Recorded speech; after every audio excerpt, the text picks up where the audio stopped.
Nasaan yung father mo? Hindi ko po alam eh. So yung kasama pala ng mother mo, stepfather mo lang? Kung naririnig ba ng magulang mo, wala ka bang message sa mama mo o kaya sa magulang mo? Wala po.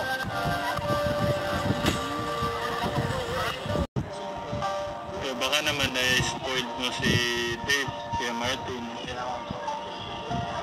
Sermonan mo kasi yung mga bawal na. Kumusta si Dave dito, Kuya Martin? Ilang araw na siya nandito eh. Hindi pala, weeks, linggo na, no? Isang buwan na yata. So, kumusta si Dave dito, Kuya Martin, ng 2 weeks? Okay naman po siya dito.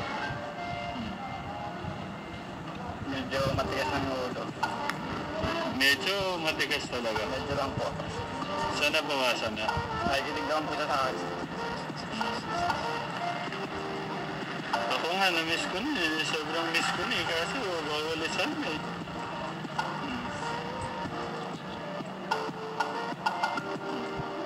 Pero ako hindi niya na-miss eh. Anak. Gusto niya kasi mama eh. Nagkakalang siya sa akin kanina kahapon eh. Sabi niya, sama daw niya sa'yo. Pumunta ka daw dito. Kinausap ko yung ano namin. Kaso bawal. Kung ilan ang lumabas, yun yung papasok. Hindi tayo mag-cruise ng landas. Sabi nga.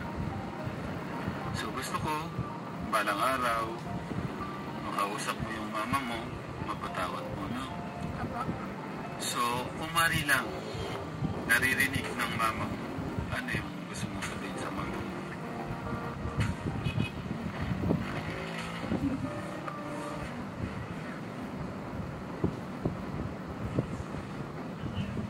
So, wala pa. So, kumari ganito, Pa po ako dito eh. Working Nakabay student, yun. tapos student visa yung... Yes, Okay, ayos yun ah.